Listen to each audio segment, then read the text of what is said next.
There are people who are said to have been born leaders. That is, they were born with natural leadership qualities, such as the ability to command others' respect. Leadership, on the other hand, is now regarded as a skill that can be learned. You've probably heard of leadership trainings, seminars, and courses that teach leadership skills. But those who have left a lasting impression on history and use their deeds and legacies as teaching tools are some of the best teachers when it comes to leadership. No doubt, one of the greatest leaders in history is Napoleon Bonaparte. French Emperor Napoleon Bonaparte was a huge driving force in history, building and creating France to what it is today, and showing a great example of what leadership is to the rest of the world. He was fearless in the battlefield, and had enough charisma to draw people in with his words. Even if his methods were unconventional, he was one of the best military tacticians and strategists of his era. Before becoming a prominent figure during the French Revolution and the Revolutionary Wars, Napoleon started out from humble beginnings, born to a family of minor nobility in Corsica. He showed early promise when it comes to a career in the military, and that's what he did. He then rose up, starting out at the bottom of the military ranks until he became a military general and, at the age of 34, the first emperor of France. This is the greatest extent of Napoleon Empire in 1812. Now we will learn what lesson we can learn from Napoleon about leadership. Lesson 1. Aim high. Do not be satisfied with just enough, when you can have the most. Do not settle for just all right, when you can be the best. Aim high. Be greedy. Of course, it goes without saying that the effort you put in should also be at its fullest. There should be no room for half-assed attempts or half-hearted cracks at something. If you won't aim high, that has very little difference to not aiming for anything at all. Lesson 2. Be where you are needed, and lead your people there. Being present is already expected from a leader, but being present where you are needed is more important.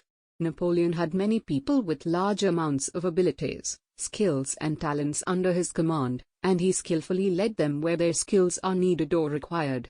He knew where to spot opportunities where his people's skills and abilities will be put to use, and that is where he took them. Lesson 3. Be the first to do something. Being a leader means having the willingness to get your hands dirty.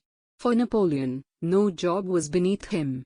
Even when he was a celebrated general, he had no qualms about getting down from his steed and getting into the trenches. He participated in the work of those that he led. This ensured that he was kept aware of what goes on in the lower ranks even when he was already up there.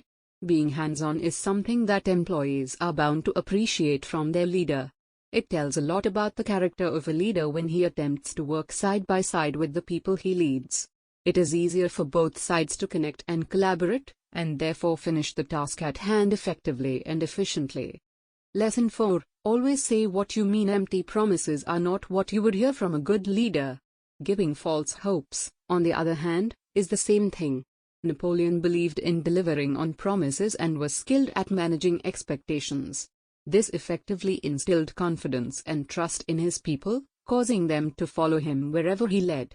It is important for your people, and for everyone else, to see your sincerity as a leader, and by choosing your words carefully, you can show that you mean business. Lesson 5. Acknowledge that you cannot do everything by yourself. There is a general misconception that a leader must be able to do everything alone. That certainly defeats the purpose of leading a group. You need help. Then ask for it.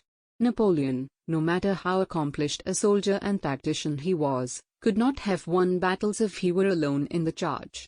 He needed help from others, and he was not above lowering himself and doing things for others in order to ask for it. In the end, he was able to accomplish what he set out to do. There is one other thing that Napoleon made a point of, particularly after getting help from others: he thanked them. Whether it was through saying the words out loud, paying his soldiers with gold and silver that he has obtained, or even taking his own medal and pinning it on the coat of one of his soldiers, he never failed to thank those who contributed to the cause. Lesson 6. Be different.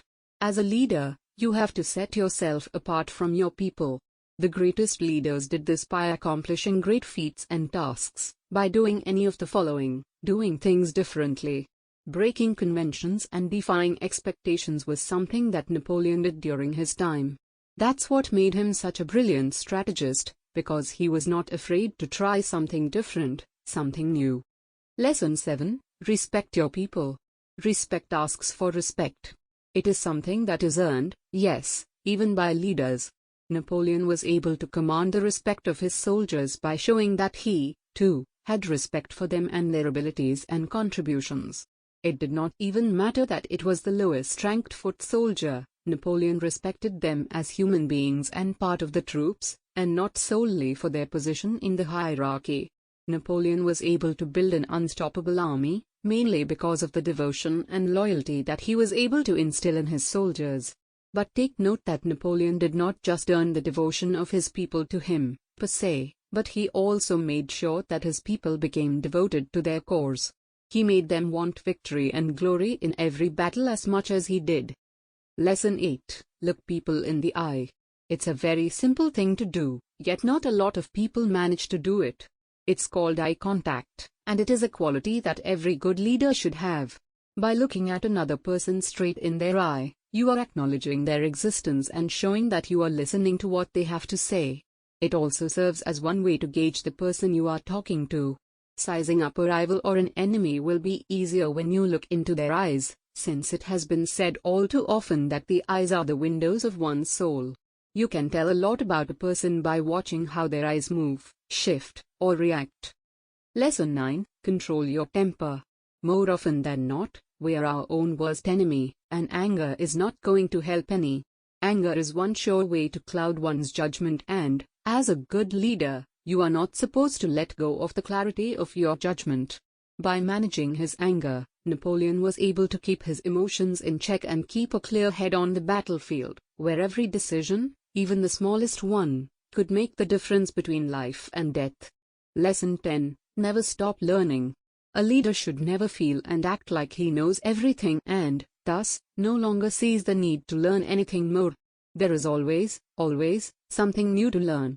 Napoleon never stopped seeking to improve himself by acquiring knowledge and learning whatever could be learned, which he then used in his future endeavors.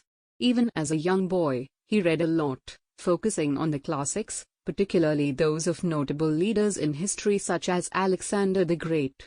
If you like the video, please subscribe the channel and share.